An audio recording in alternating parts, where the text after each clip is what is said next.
Police ने क्या कहा आपको? पुलिस के पास गए, उन्होंने कहा कि जी ये आपने इसकी एप्लीकेशन दर्ज करवा के क्या करना चाहते हैं, क्या निकालना है। डिप्टी डायरेक्टर के ऑफिस में गया, उनको मैंने टेबल पे उनके वो फिंगर रखी। आप इलाके के ना इसको मैंने बोला ही नहीं आपके साथ। अस्सलाम वालेकुम नाज़रीन, आपका मेज़बान यासिर शामी आपकी खिदमत में हाजिर है और आप देख रहे हैं डेली पाकिस्तान। आपने ये तो सुना होगा कि शवारमे और बर्गर की शॉप पर कुत्ते का या गधे का गोश्त मिलता है, लेकिन ये नहीं सुना होगा पाकिस्तान की तारीख में कि इंसानी गोश्त भी बेचा जा रहा है। कसूर के कोट बदर के इलाके में मौजूद हूँ और उस दुकान के बिल्कुल सामने हूँ जिसका नाम है चिक बॉस।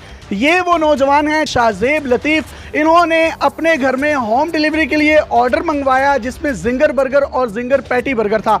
जब इन्होंने जिंगर पैटी बर्गर खाया तो इनके मुंह में एक सख्त चीज़ आई जिसको इन्होंने निकाल कर देखा तो आप अपनी स्क्रीन पर भी देख सकते हैं, वो इंसानी उंगली का पोटा था, आधा हिस्सा था जिसके साथ नाखून भी था। उसके बाद इन्होंने दुकान के मालिक को कॉल की और दुकान उसके बावजूद भी रोजाना यहाँ पर खुलती है। फूड अथॉरिटी वालों ने इनसे राब्ता किया, ट्रांजिट के लिए उस गोश्त के लोथड़े को वहाँ से ले गए और 3 घंटे के बाद इनके हवाले कर दिया, जिसके बाद थाना सिटी ए डिवीजन के SHO साहब के पास ये दरखास्त लेकर गए। SHO साहब का कहना था कि आपने इस दरखास्त में से अब क्या निकालना है। ये क्या निकालना था या क्या नहीं निकालना था, इसका फैसला तो पुलिस के आला हुकाम ही कर सकते हैं कि SHO का काम है कि वो उसकी मुकम्मल तौर पर इन्वेस्टिगेशन करता, इनको इंसाफ के पूरे तकाजे फराहम किए जाते। वो न जाने शख्स किस माँ का बेटा है, किस बाप की औलाद है जिसको काट कर गोश्त की सूरत में खिलाया जा रहा है। आप मुझे बताइएगा, आपने किस दिन ये बर्गर ऑर्डर किया था? 20 तारीख की रात को 10:30 बजे का टाइम था जब मैंने इनसे मंगवाया होम डिलीवरी पे, और 11 बजे जो है मैंने इनको कॉल करके बताया कि उसमें से इंसानी फिंगर निकली है पूरे नेल समेत। ये मान नहीं रहे थे, उन्होंने कहा ऐसा हो नहीं सकता। मैंने कहा चले मैं आपके पास आ रहा हूँ। जब मैं रास्ते में आ रहा था इनके पास तो अचानक मेरी तबीयत काफ़ी ज़्यादा ख़राब हुई, मुझे वॉमिट स्टार्ट हो गई। छोटा भाई था मेरे साथ, हम इनकी शॉप पे पहुंचे, इनको दिखाया, ये मान नहीं रहे थे कि जी ये इंसानी फिंगर है। फिर इन्होंने खुद हाथ में पकड़ के चेक किया, इन्होंने कहा वाकई ये पूरा नेल है। वो जो आपके हाथ में लोथड़ा है उसमें फिंगरप्रिंट भी थे, नाखून भी बना हुआ था। नेल और पिछला बैग पोटा पूरा साथ था उसके, जो फिंगर का जो है ना। और ये पोटा आप अपनी स्क्रीन पर देख भी सकते हैं जो कि वाज़ेह तौर पर नजर आ रहा है। पंजाब फूड अथॉरिटी वाले आपके पास कब आए? पंजाब फूड अथॉरिटी वाले 1 दिन के बाद उनसे रब्ता हुआ, उन्होंने कहा कि हम सुबह आएंगे, टीम आएगी। वो आई 10 बजे सुबह। उससे अगले दिन जो है पूरी इन्वेस्टिगेशन की, गोदाम है वहाँ पे जाके इनकी फ्रिजें चेक की उन्होंने। वो जो पैटी थी वो भेजने के लिए सैंपल कलेक्ट करके इन्होंने ले गए। डिप्टी डायरेक्टर के ऑफिस में गया, उनको मैंने टेबल पे उनके वो फिंगर रखी और उन्होंने कहा कि फ्रांसिक टेस्ट के लिए भेजते हैं, आप वेट करें तो सुबह आपको बताएंगे इसका क्या है। 2-3 घंटे के बाद उनकी कॉल आई, उन्होंने कहा जी कि ये आप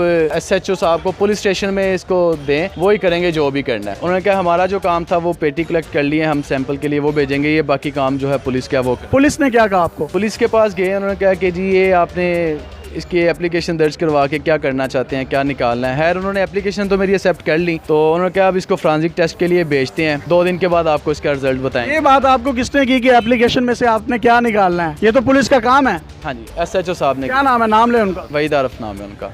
कौन सा थाना है? थाना ए डिवीजन। ये तो एक हादसा है कि किसी भी बर्गर वाली दुकान से इस तरह की कोई चीज़ निकल आए। अब वो उनके जो सप्लायर हैं उनसे भी इन्वेस्टिगेशन होनी चाहिए, और रही सही कसर जो है वो पुलिस निकाल देती है कि आपने दरखास्त देके क्या निकालना है। भाई ये कत्ल है। ये कौन शख्स है जो इंसानों के गोश्त को बर्गर्स चिकन में मिलाकर खिलाया जा रहा है? कम से कम आप इन्वेस्टिगेशन तो करें। यहाँ पर बेशुमार कसूर के लोग हैं जो ये खाते हैं, इफ्तार के बाद भी लोग खाते हैं, फैमिलीज आते हैं, छोटे छोटे बच्चे खाते हैं, उनकी जिंदगियों का मसला है। और इन्होंने जिस तरीके से बताया, वो खाने के बाद मुझे वॉमिटिंग हुई, उल्टी हुई और इनको लेके जाया गया DHQ हॉस्पिटल में। अब मुतल्लिका थानेदार का क्या इस बारे में मौकिफ है, ये से भी जानेंगे और कोशिश करेंगे कि चिक बॉस के जो मालिक हैं उनका भी मौकिफ लें। चिक बॉस के ऑनर मोहम्मद अहमद साहब हमारे साथ मौजूद हैं। अहमद भाई, आपने बर्गर दिया, उसमें से इंसानी उंगली निकली, फिर वो इंसानी उंगली साबित हो गई, फिर? वैसे ही मैं इनसे मंगवाता हूँ से, उनकी ये बर्गर पैटी आती है, मेरे पास उसकी इनवॉइस मौजूद है, उनकी पैकिंग मौजूद है, उस पर एक्सपायरी डेट है। आपने उनसे कंप्लेन की कि यार ये चीज़ निकली है? मैंने उनसे कंप्लेन की, उन्होंने कहा जी हमारे पास ऐसा इशू कोई नहीं है। शाहजेब जो बेटा बर्गर लेके गया है, मैंने उनसे खुद कहा कि मैं खुद चाहता हूँ कि इसकी इन्वेस्टिगेशन हो, इसकी फोरेंसिक हो। अगर उन्होंने ऐसा किया है, ये तो कंप्लेनर हैं, मैं खुद कंप्लेनर हूँ उनका। बहुत अच्छी बात की है अहमद भाई ने, और होना भी यूं चाहिए कि ऑब्वियसली ये इनके क्लाइंट हैं, इनके हजारों क्लाइंट भी होंगे जो कि इनके टेस्ट के गर्विदा होंगे। पैकिंग में ये एक चीज आ गई है तो इस चीज की इन्वेस्टिगेशन होनी चाहिए। वो कटा हुआ उंगली का मुबैना तौर पर जो हिस्सा है वो किस शख्स का है, वो किस औरत का है, वो किस माँ के बेटे का है, वो किस बहन के भाई का है, वो कौन लोग हैं जो इस घिनौने धंधे में मुलविस हैं। ये एक इंसानियत का मसला है, ये आपका मेरा सबका मसला है, ये इनका मसला नहीं है। ये बड़ी पॉजिटिव अंदाज में इन्होंने भी ये बात की। जो कंप्लेंट करने वाले हैं और जिनके अगेंस्ट कंप्लेन की गई है वो भी ये चाहते हैं इन्वेस्टिगेशन हो। अब मुतल्लिका थाने से आपको पूरी रिपोर्ट लेकर देते हैं, आइए हमारे साथ। हम कसूर के थाना ए डिवीजन के SHO वहीद आरिफ से पुलिस का मौक़िफ़ लेने के लिए उनके ड्यूटी आवर्स में थाने पहुंचे तो मौसूफ अपने सरकारी कमरे में आराम फरमा रहे थे। मेरी टीम के एक रुकन ने दरवाजा खटखटाया और उनको ऑफिस में आने के लिए कहा, जिस पर वो शदीद बरहम और नाराज हुए कि आप मेरे कमरे में बगैर इजाजत अंदर आ कैसे गए। तो हुजूर सुन लीजिए, आप इस कौम के टैक्स के पैसों से तनख्वाहें लेते हैं और अवामी नौकर हैं। आपको आपकी तनख्वाहें ऑफिस में बैठकर शहरियों के जानो माल की हिफाजत के लिए दी जाती हैं, ना कि आराम के लिए। पुलिस स्टेशन और थाना जात अवामी मुकामात हैं, यहाँ जो चाहे जब चाहे 24 घंटों में से किसी भी वक्त आ सकता है, क्योंकि क्राइम का कोई वक्त नहीं होता, ये 24 घंटे होता है। लिहाजा इंसाफ भी 24 घंटे होना चाहिए। SHO साहब के मौक़िफ़ ना देने के बहाने सुनकर हमने खुफिया रिकॉर्डिंग शुरू की, जिसमें SHO साहब अवाम की खिदमत की बजाय अफसरान की TC में मुलव्विस पाए गए और मौसूफ फोन पर किसी को कह रहे हैं कि SP साहब का फेयरवेल है तो फूलों का गुलदस्ता भेज दें। नहीं सर, होएगा ना, वो ना फेयरवेल देना है साहब को। सर मैं आपको ना सर की सारी बात बता दूंगा, आप पहले वो मेरे PR से बात करें। SHO साहब अपने SP को फूलों का गुलदस्ता जरूर दें और अपनी नौकरी जरूर पक्की करें, लेकिन आपकी असल नौकरी आवाम की खिदमत है। साहिल ने आपको कहा कि बर्गर में से इंसानी उंगली निकली है, लेकिन आपने बजाय तफ्तीश के ये कह दिया कि अब क्या हो सकता है, एप्लीकेशन में से क्या निकालना है। यानी कोई इंसानी गोश्त बेचे खरीदे, आपको इससे कोई फर्क नहीं पड़ता। 20 अप्रैल 2020 को SHO वहीद आरिफ साहब को एप्लीकेशन दी गई। पूरा एक हफ्ता गुजरने के बावजूद भी आप फ्रांजिक ना करवा सके। अगर करवाया भी है तो मौक़िफ़ देने से क्यों घबरा रहे हैं। चलें आपकी ही सुन लेते हैं, आपके DPO ऑफिस के PRO से ही बात कर लेते हैं। उनको 2 से 3 कॉल्स की गई, लेकिन DPO ऑफिस के PRO ने भी कॉल्स रिसीव नहीं की। अब या तो पंजाब पुलिस के इस काबिल अफसर ने फ्रांजिक के लिए उंगली को भेजा ही नहीं, अगर भेजा है तो उसका मौक़िफ़ देने से क्यों कतरा रहा है। जब एक चीज की फ्रांजिक ही नहीं हुई तो आप या मैं कैसे उसमें पार्टी बन सकते हैं। हमारा काम तो न्यूट्रल होकर देखना चाहिए, जो मैरिड है वो मैरिड। आप इलाके के ना इस वक्त मैंने बोला ही नहीं आपके साथ।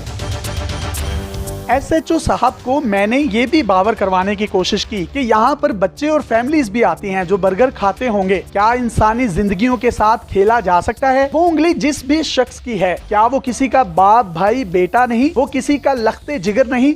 बच्चे भी खाते हैं बर्गर, सब कुछ होता है।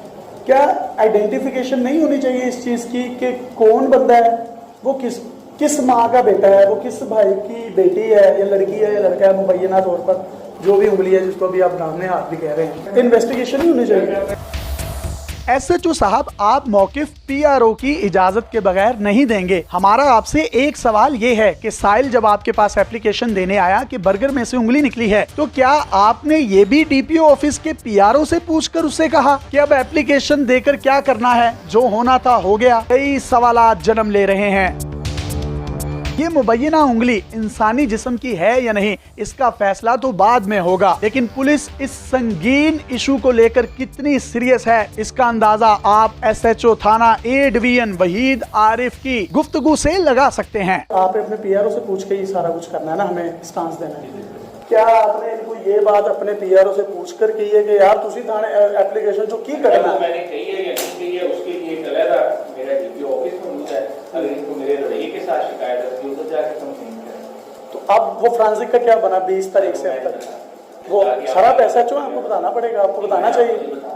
नहीं बताएंगे। SOP है सर, मैं नहीं बता सकता। बहुत शुक्रिया सर। सर थाना 8 VN कसूर में मैं मौजूद हूँ। SHO साहब से हमने बात करने की कोशिश की तो उनका ये कहना था कि अफसरान या DPO ऑफिस के जो मुतल्लिका लोग हैं, PRO जो हैं, वो हमें इंस्ट्रक्शंस देंगे तो हम मीडिया पर बात करेंगे। हमने उनको 2 दफ़ा कॉल की, उन्होंने भी कॉल पिक नहीं की।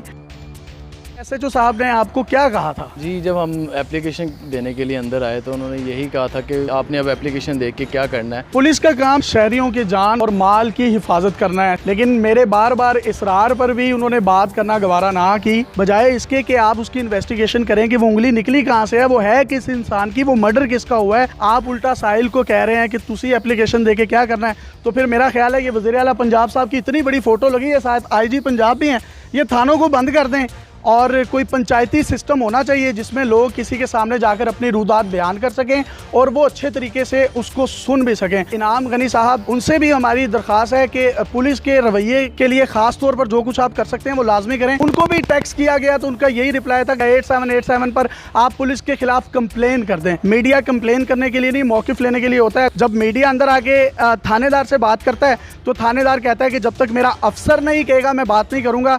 और मेरा ये सवाल है कि क्या उन्होंने अपने अफसर से पूछकर इनसे ये कहा कि आपने एप्लीकेशन में से क्या निकालना है? ये भी कुछ सवालिया निशान है।